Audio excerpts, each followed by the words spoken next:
ನೀವು ನಂಬೋದಿಲ್ಲ, ನಾನು ಬೆಂಗಳೂರಲ್ಲಿದ್ದು ಇಷ್ಟು ಒಳ್ಳೆ ಪ್ಲೇಸ್ನ ಇಷ್ಟು ದಿನ ಮಿಸ್ ಮಾಡಿದ್ದೀನಿ. ಇನ್ನೊಂದು ವಿಷಯ ಏನಂದರೆ, ನಾನು ಆಲ್ಮೋಸ್ಟ್ 1 ವೀಕಿಂದ ವೀಡಿಯೋಸ್ ಹಾಕ್ತಿಲ್ಲ. ಸ್ವಲ್ಪ ಪರ್ಸ್ನಲ್ ವರ್ಕಲ್ಲಿ ಬ್ಯುಸಿ ಇದ್ದೀನಿ. ಬಟ್ 2 ಡೇಸ್ ಆದಮೇಲೆ ವೀಡಿಯೋಸ್ ಕಂಟಿನ್ಯೂಸ್ ಆಗಿ ಬರುತ್ತೆ.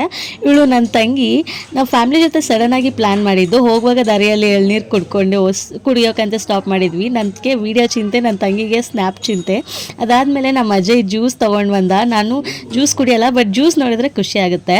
ಅದಾದಮೇಲೆ ಜರ್ನಿ ಕಂಟಿನ್ಯೂ ಆಯಿತು. ಆ್ಯಂಡ್ ಫೈನಲಿ ನಾವು ರೀಚ್ ಆಗೋ ಪ್ಲೇಸ್ಗೆ ಬಂದುಬಿಟ್ವಿ. ಇದೇ ಫಸ್ಟ್ ಟೈಮ್ ನಾನು ಬರ್ತಿರೋದು. ವೀಕೆಂಡ್ ಆಗಿರೋದ್ರಿಂದ ತುಂಬ ರಶ್ ಇತ್ತು.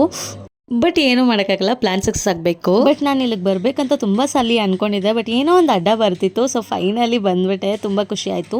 ಸ್ಯಾಡ್ ಪಾರ್ಟ್ ಏನಂದರೆ, ನಾನು ಲೈಟ್ ಶೋ ನೋಡ್ಬೇಕು ಅಂದ್ಕೊಂಡಿದ್ದೆ. ಬಟ್ ಲೈಟ್ ಶೋ ನೋಡೋಕ್ಕಾಗಲಿಲ್ಲ. ನನಗೆ ಸ್ವಲ್ಪ ಕೆಲಸ ಇದ್ದಿದ್ದರಿಂದ ಬೇಗ ರಿಟರ್ನ್ ಬಂದುಬಿಟ್ವಿ. ಬಟ್ ಮಸ್ಟ್ ವಿಸಿಟ್ ಪ್ಲೇಸ್ ಇದು. 2 ಕಡೆಯೂ ನಿಮಗೆ ಸುಬ್ರಹ್ಮಣ್ಯ ಸ್ವಾಮಿ ಇರ್ತಾರೆ. ಸುಬ್ರಹ್ಮಣ್ಯನ ಸ್ವಾಮಿ ದರ್ಶನ ಮಾಡಿಕೊಂಡು ಆರಾಮಾಗಿ ಬರ್ಬೋದು. ತುಂಬ ಪೀಸ್ಫುಲ್ಲಾಗಿರುತ್ತೆ. ಆ್ಯಂಡ್ ಫೈನಲಿ ನಮ್ಮ ತಂಗಿ ಹೇಳ್ತಿದ್ದಾಳೆ, ವಿಡಿಯೋ ಇಷ್ಟ ಆದರೆ ಲೈಕ್ ಮಾಡಿ, ಚಾನಲ್ನ ಸಬ್ಸ್ಕ್ರೈಬ್ ಮಾಡಿ. Thank you.